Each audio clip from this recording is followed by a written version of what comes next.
Tonight we really want to talk about what is time management.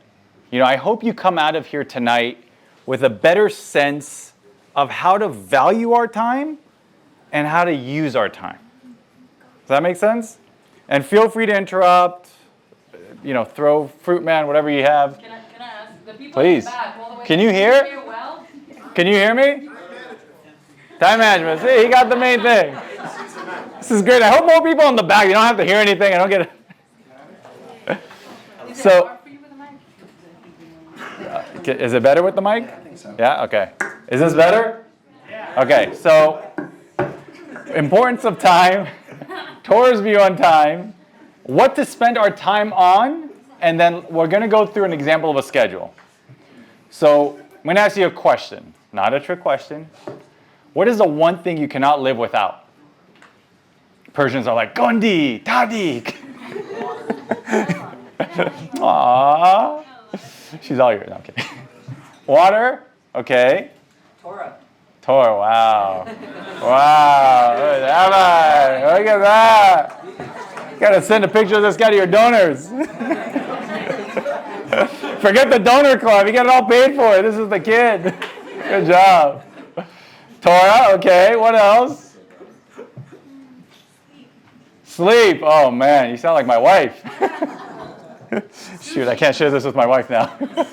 Sushi, okay, good. The white version of Tadik. What else? Connections? Human connections. Very good, yes. Human connections, unless you're an isolationist.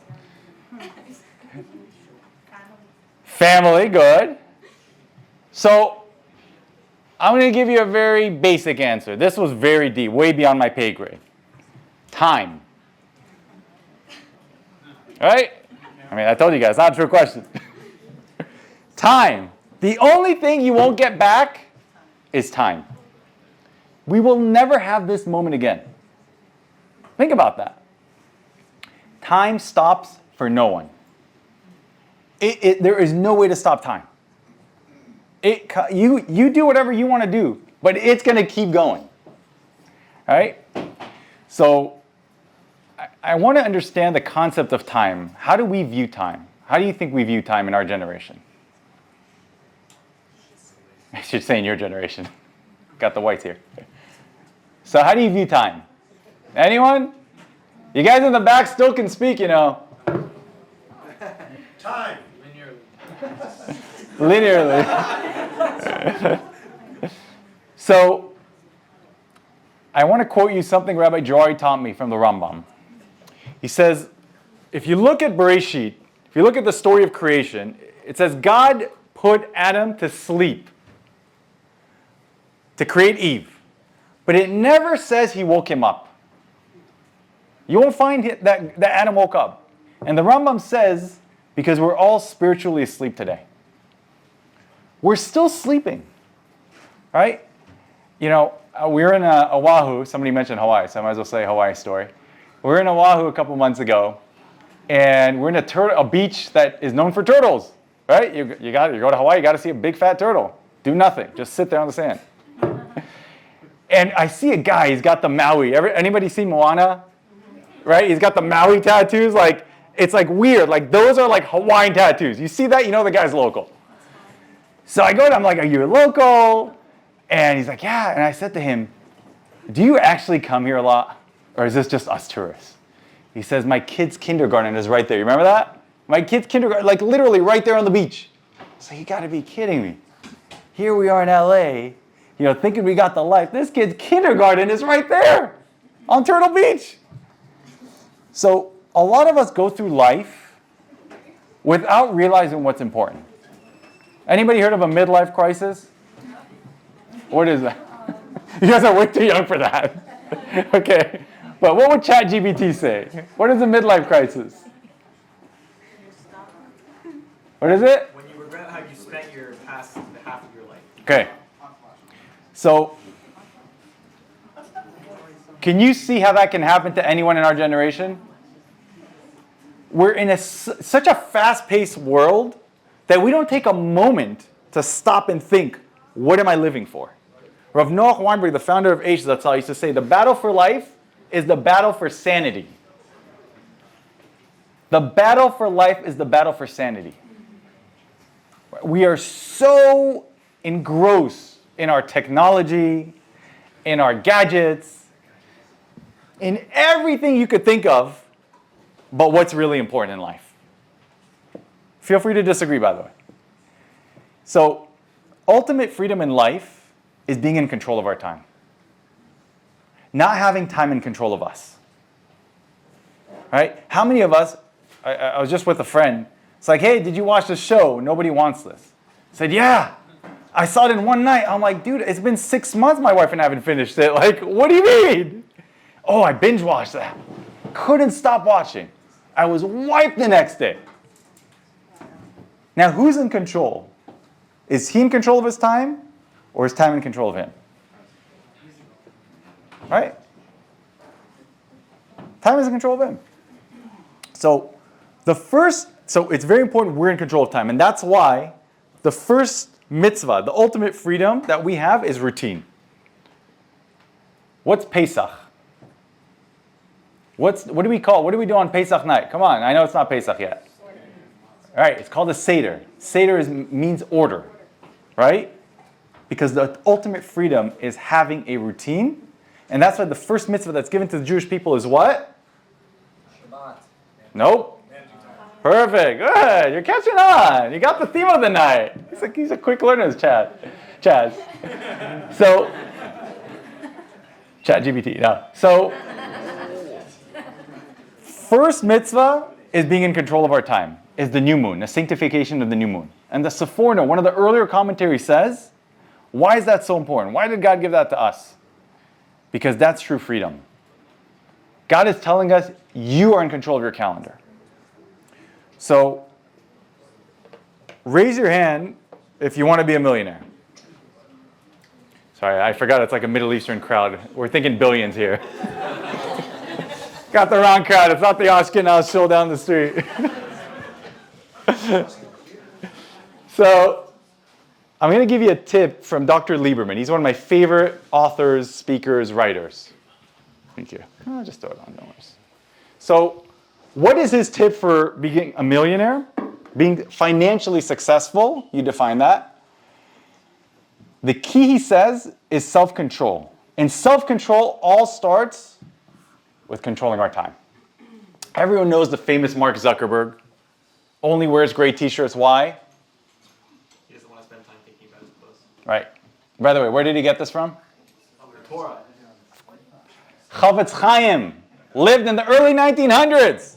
He used to wear shoes with no laces so he could save time. See, it's all in the Torah, guys. I mean, Zuckerberg, we just don't have a good copyright on it. That's the problem. So I want to give you a glimpse of the Torah's perspective on time. With that, we're going to digress. Not digress, but see how does the Torah view time. So I'm going to quote you a Mishnah from Pirkei Avot, with Jason is done. See how much you remember.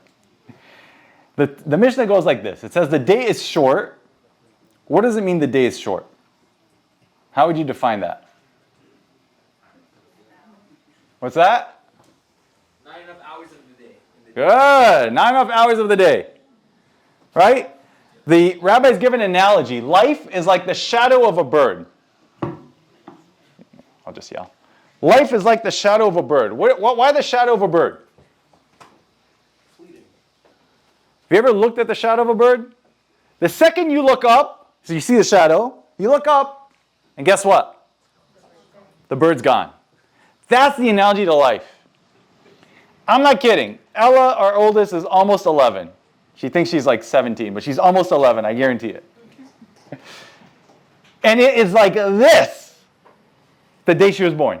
Like, I remember her being like actually little and cuddleable, if that's a word. Right? Time flies by. I'm sure Rabbi Jack will tell you the same thing about his kids. Time flies by. That's life. That is life. And the Torah's view on time versus the non-Jewish view on time are complete opposites. Right? The Torah talks about the most valuable commodity being time. Anybody heard of the famous Rav Noach Weinberg analogy with the bus, throwing money out of a bus?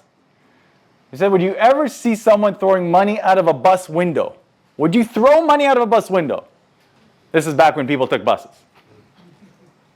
No! Ridiculous! Who would do that? You'd put him in an insane asylum. Especially if he's Persian. No way. Come on. What are you, nuts? So how many of us throw time out of the window? I was on a plane ride. See a guy playing a game. This is years ago. Nowadays, I just don't look at what people do. It depresses me. He's playing Candy Crush. I said, what is that? Oh, it's great at killing time. Killing time? Might as well just kill yourself. I didn't say that. Don't worry. I didn't want the air marshal on my case. This is why now I just sit with myself. Killing time is how the non-Jewish world views time. There is no value to time, right? There is no value. So the step one is seeing the value of time and seeing it from the right lens. That's what we just kind of want to frame the base, and then we'll go into 5 practical tips of how to manage our time. But if we don't understand the value of what we have in our hands, none of us are going to manage our time properly. In Novardok was one of the cities that were big on self-help. They used to have the weirdest tombstones. They used to say 7 years, 20 years, 50 years. It's like, what, everybody dies young here? They only wrote the years that the people spent wisely. Thank God we don't do that in LA. I would not be happy. But how much do we spend? We're about to read Chaye Sarah, the life of Sarah, which is actually very confusing because that's the life of Sarah is the parsha she dies in. And it says 127 years. And she used all of her years wisely. How many of us can say we used all of our years wisely? How many of us can say we used half of our years wisely? So we have to take a spiritual accounting. We have to take an accounting. What are we doing with our time? Right? What do we do with this precious commodity? I was watching a YouTube video of Warren Buffett, and he was talking to, I think it was college kids, him and his partner that passed away. And he said, there's not much different between me and you guys, college kids. But I would give up everything to have more time.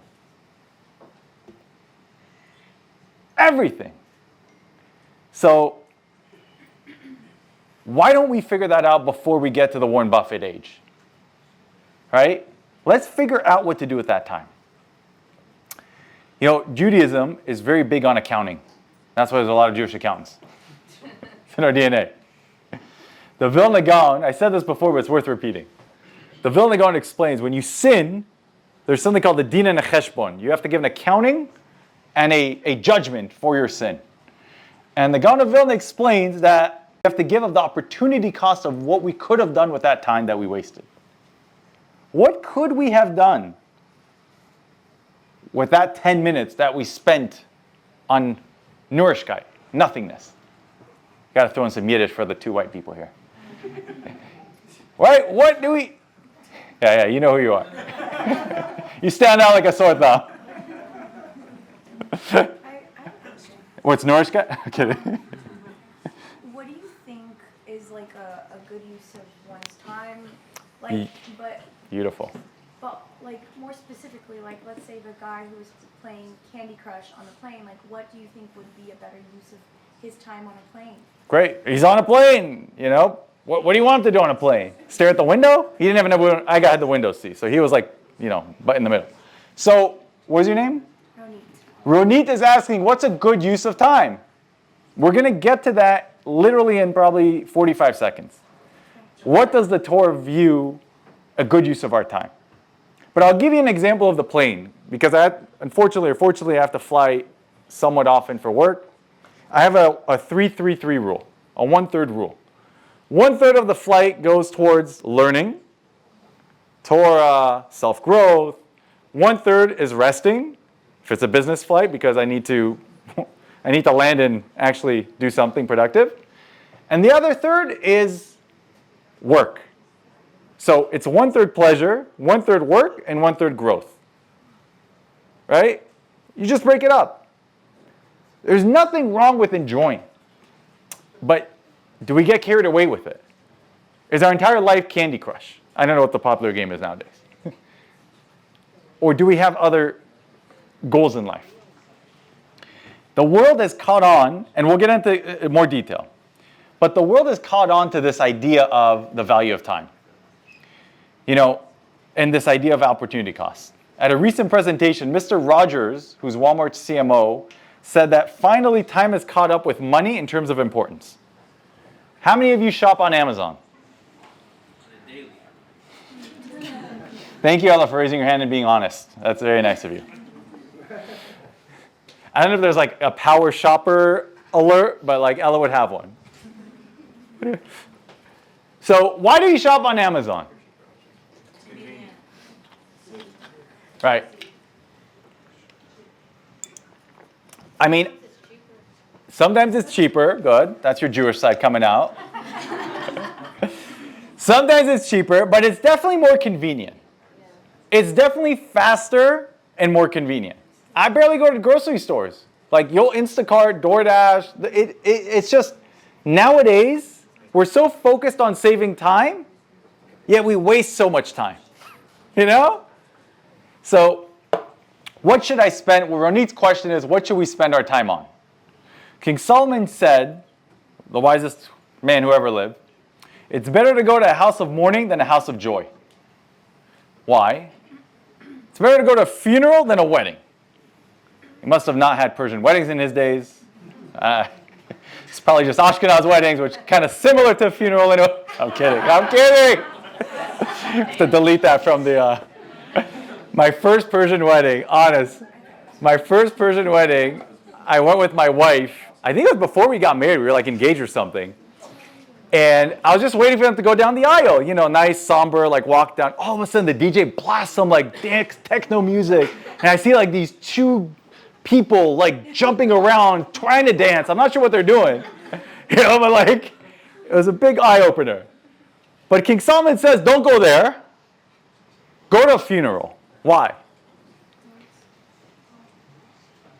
Because you'll realize what's important in life by going to a funeral more than you will a wedding. What do we value about a person at 120 should give us an inkling as to where we should devote our time. Does that make sense? That's very morbid, I know, but there's a little logic to it. What do they talk about in a funeral? Seriously, what do people talk about in a funeral? Their character traits. What they contributed. What they accomplished. Right. No one talks about their bank account. Even a Persian funeral. There is no mention of, how much money they had, what buildings they own. None of that. Actually, they do. Really? Yeah. Oh man, that's terrible. They talk about it and who it's probably going to go to. In the funeral? Well, yeah. Wow. I've seen this at a I stand corrected, 2024. Does Hashem have a concept of time, or is it his concept of time? So that's a great question. God is outside of time. We are inside of time. Right? So we are judged on what we do with our time. The Gemara actually says a person who wastes his time is called a shoteh, a deranged person. Because you are such an idiot if you waste your time, basically. You're like a drunkard. Right? It's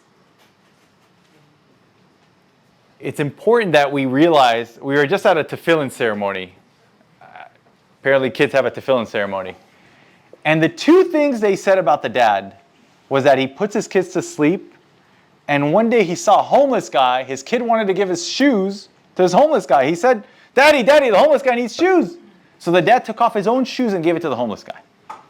Those are the only two things they mentioned at this ceremony.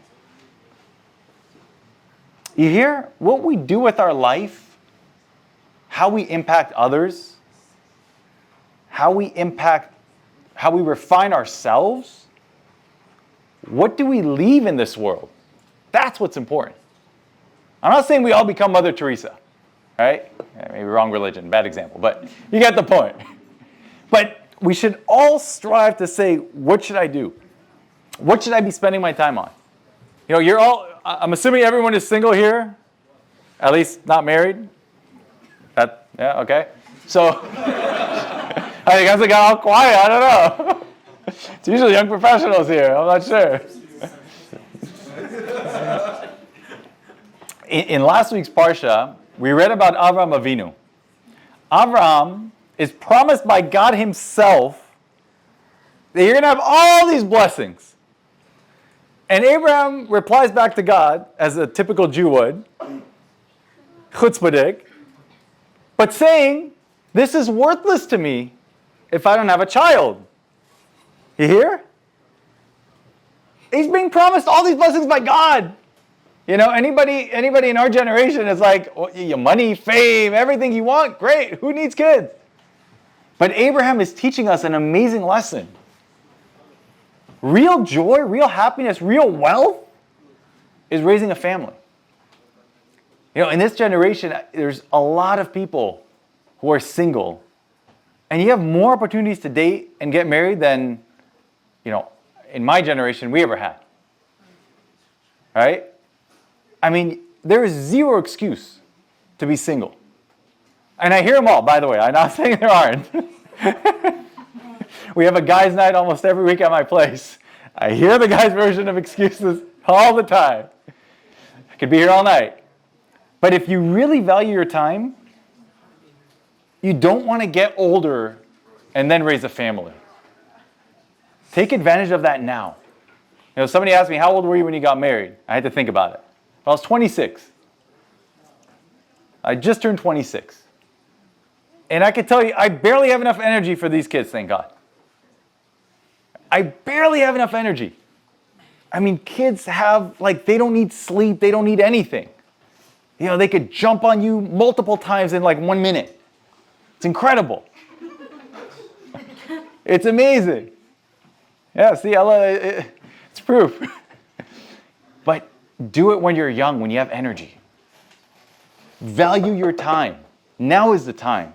Don't procrastinate. So yes, I'm telling you to get married, yes. Subtle way. So now the Mishnah says the day is short, fine. Life flies by. Then it says there's a lot of work, hamlacha meruba. There's a lot of opportunity in this world. Right? The rabbis teach us that you can live in the Garden of Eden on this world. Literally. Take advantage of all the amazing things we have.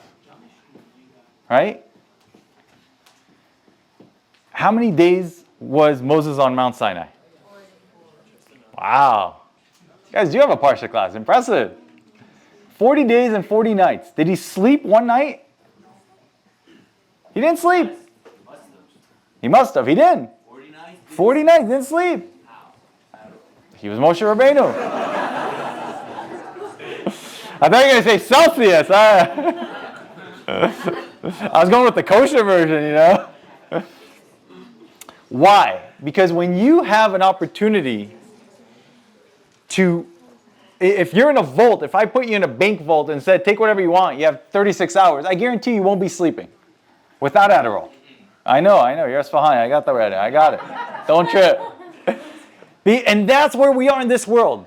We are in a bank vault. Make no mistake, this world is full of opportunities. Full of opportunities. Every one of us are walking billionaires. We just have to take advantage of them. Right? Value our time. Maximize our time here. You know? And then the Mishnah goes on to say that the workers are lazy. Can we relate to that? We all have an inherent laziness to us, right? It's hard for us to get out of bed. Right? Imagine, how do we wake up to go on vacation? You wake up, right? You're up, you're good. Have you seen the line at the airport to the Starbucks? Oh my gosh, like even if I wanted a Starbucks, I would not wait in that line. How do we wake up when we want to go to a class or we want to do something valuable? You want to go to the gym. It's amazing. You know, I was there 7 a.m. Sunday morning at Equinox. It was the best workout of my life, like amazing. There's nobody there. There's like 8 old people. Like I'm like literally, they should have a doctor on call for these guys. They should not be lifting that dumbbell. I'm like, no, shut your mouth or you're in a keepa. Don't do it. Just walk away. But seriously, take advantage. Don't be lazy. We come from the dirt. We come from afar. Kabbalistically, we are lazy because we come from the ground. But we can overcome that. We make excuses. Raise your hand if you want to get in shape. Raise your hand if you want to go to the gym. How many times have you said to yourself, I don't have Time. Do you have time or no? So, step 1, if you want to do something, tidbit number 1 is stop lying to ourselves. Stop telling ourselves that I don't have time, when in reality, I don't care enough to do it. You hear the difference? If I told you, what was your name? Adam. Adam. If I told Adam, I've got you're in real estate? No. Oh, darn. Like the one guy not in real estate. Great, just my luck. My father. Your father is. Yeah. See how it's close. If I told you I've got a real estate deal tomorrow morning, the thing is worth $5 million, you could get it for $500,000. Would you wake up at 6 a.m.? Would you? So can we do it, or do we not want to do it? You hear the difference? We're capable of amazing things. We don't unleash our capabilities. That's our problem in life. Tony Robbins got to spend some time with Michael Jordan after one of his championship games at the peak of his career. So he asked him, what makes you so great? Hey, that's the $1 million question. What do you think MJ told him? Time management. You drank too much of the Kool-Aid. What do you think he told him? Practice. Non-stop practice. Good. He said, I've got a lot of God-given talent, but what sets me apart is I have high standards for myself. No excuses. Right? Tim Grover has an amazing book on MJ, Kobe, and Dwayne Wade. Not sure how Dwayne Wade made it to those 3. But highly recommend reading it. No excuses. That's step 1 in time management. We are the kings of excuses. Right? Adults make more excuses than kids. When we left Egypt, God says, I will take you out of Sivlot Mitzrayim. Sivlot means tolerance of Egypt. What does that mean, he takes us out of the tolerance of Egypt?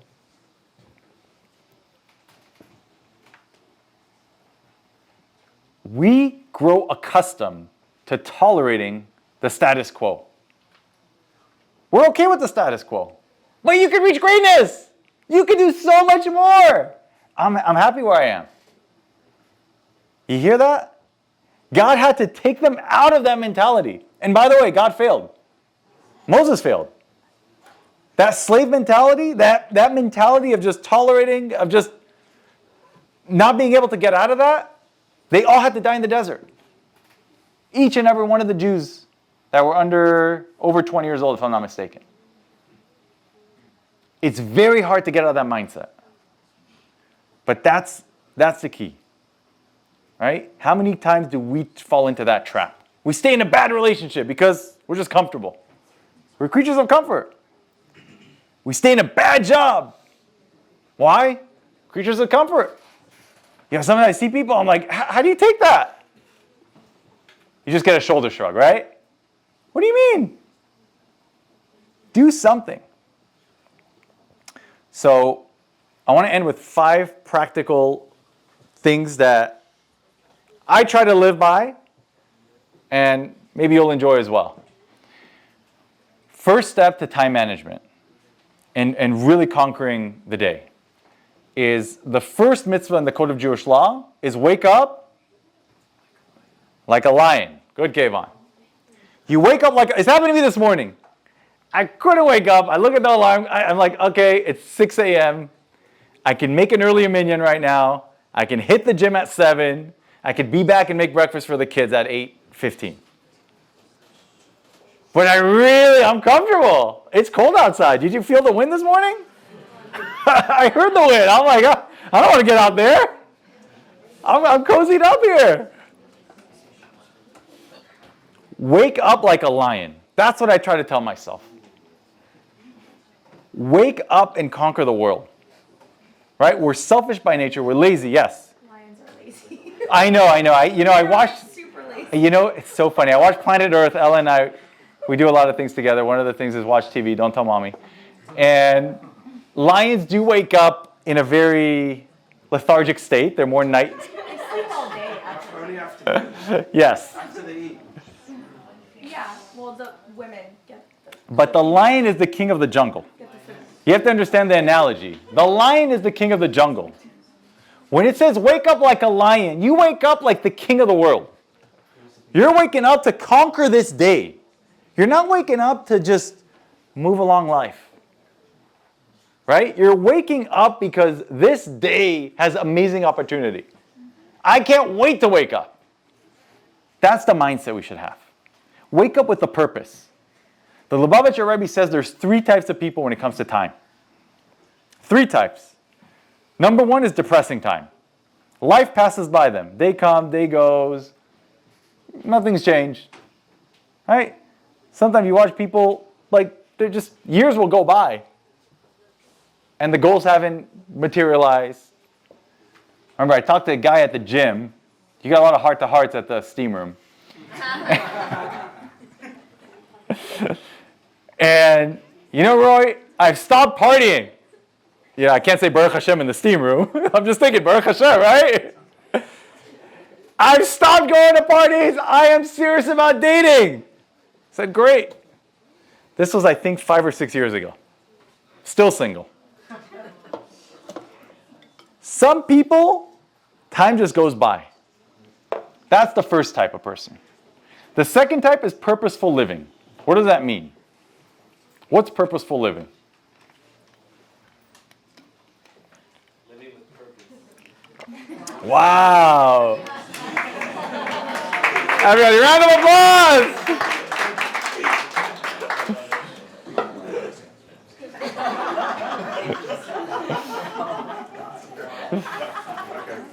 Class is adjourned. I mean, we got it. That's it. Purposeful living is having meaning and purpose in each moment of your life. Right? And then the third and highest level is making each moment a divine moment. Okay? Where you can align with time with the rhythm of the divine. This is a very high level. I have no idea what it even is, to be honest. I'm still stretching to be in the second group. But it's really where your goal is to be greater than a human being and impact the world and be one with God. So everything you can do, every moment of your life, you can elevate. When you say a bracha on a food, you've elevated that food and you've elevated yourself. Right? It says when people are eating and words of Torah are spoken, Shechina shruya b'nehem. God's presence is literally there. They're eating. They're eating Lenny's. You could bring God's presence there. Anything we do. It's a very high level of living. When does the day start according to Judaism?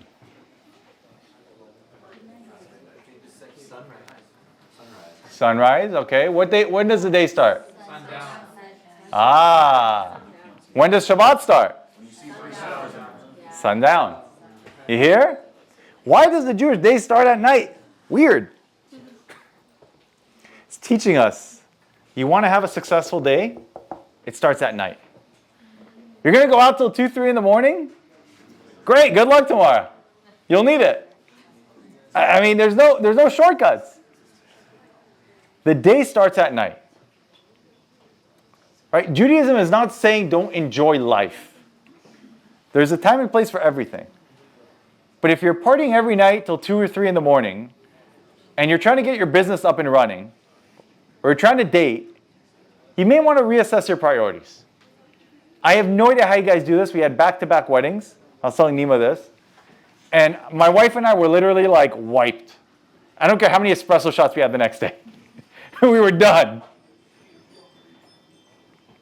So, and the fourth step is back to wake up like a lion. Do not hit the snooze button. We're Jews, we love to negotiate. How many of us are in bed negotiating with ourselves?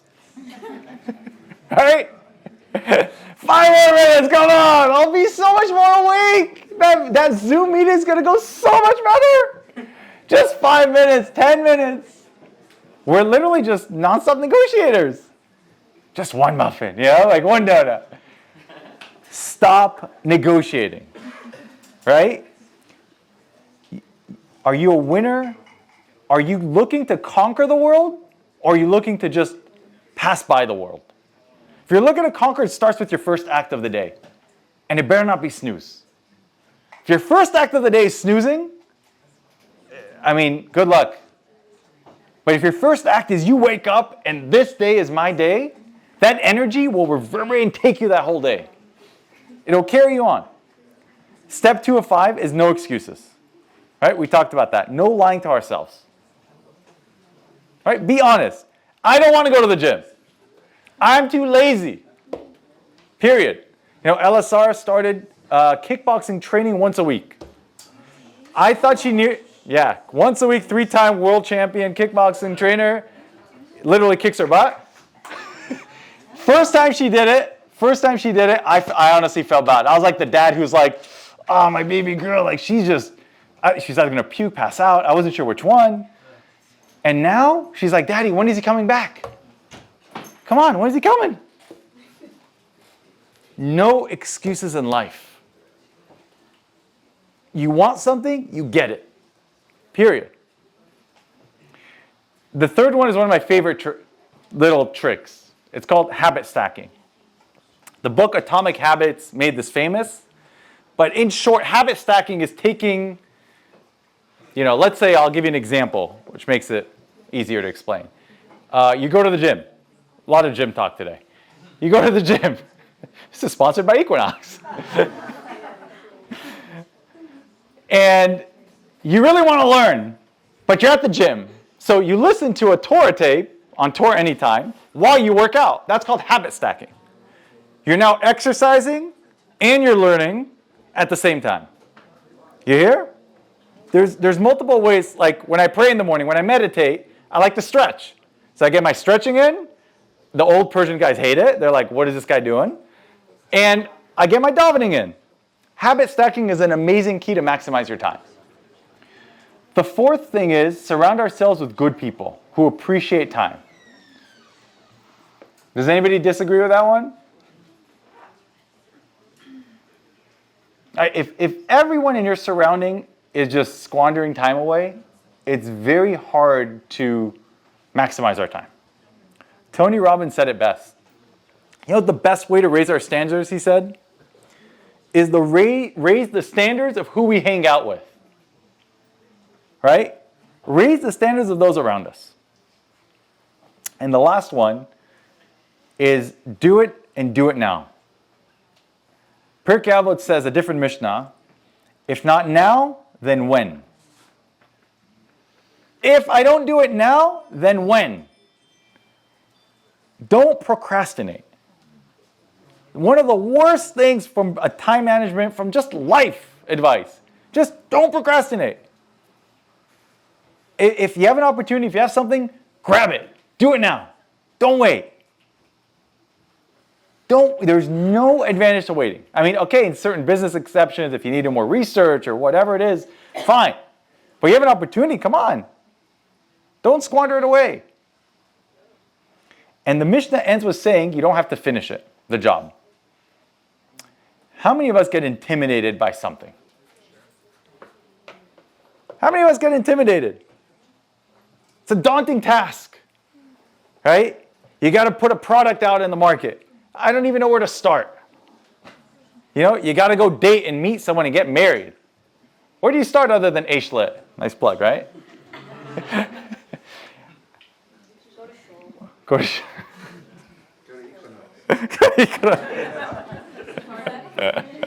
Definitely, I'm buying some shares after hours. You said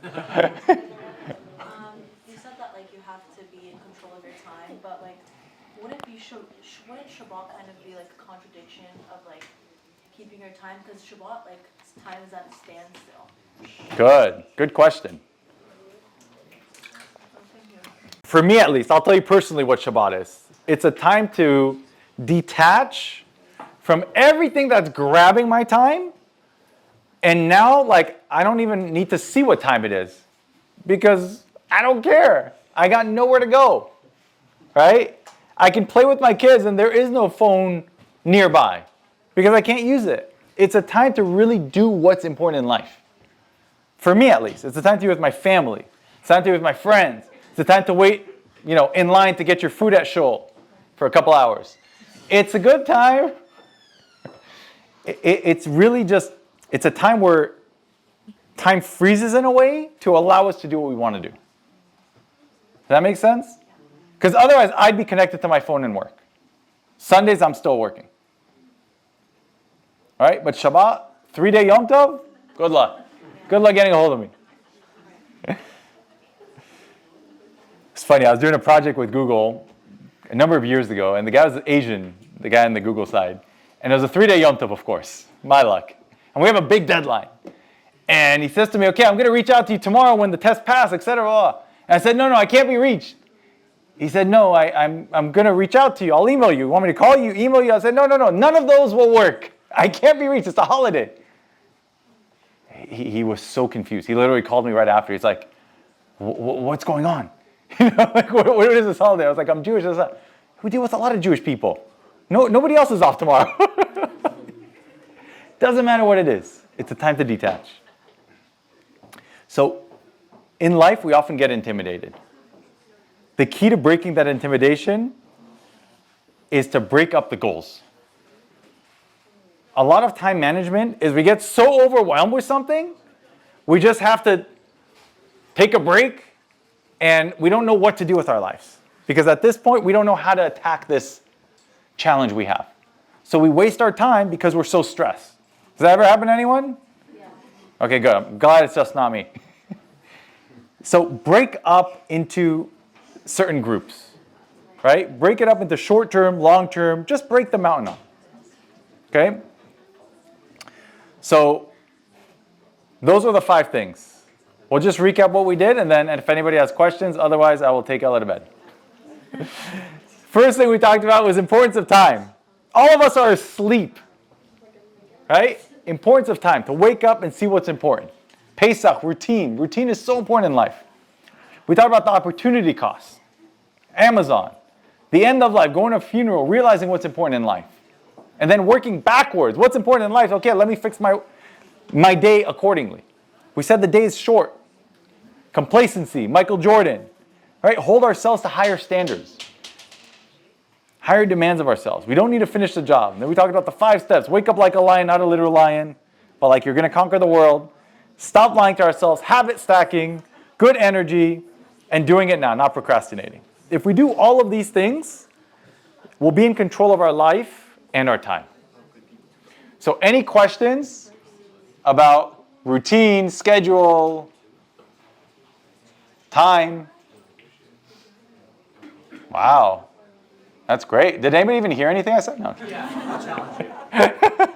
Thank you, Kayvon. I'm glad the 3 rows in front heard.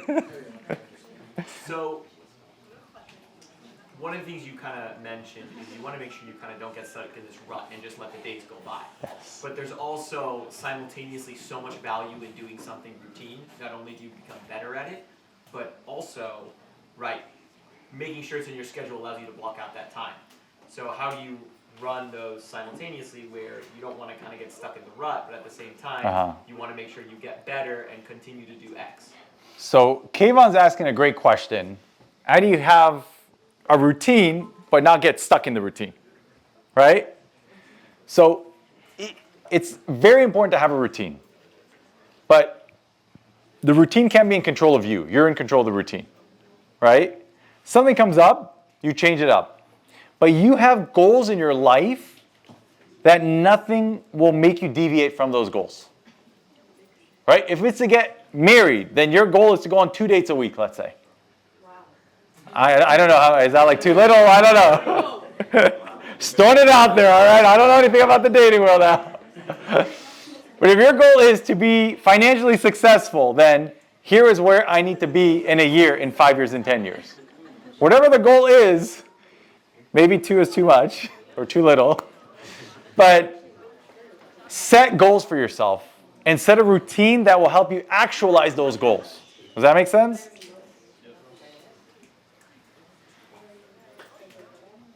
No other questions? Awesome. Thank you for listening.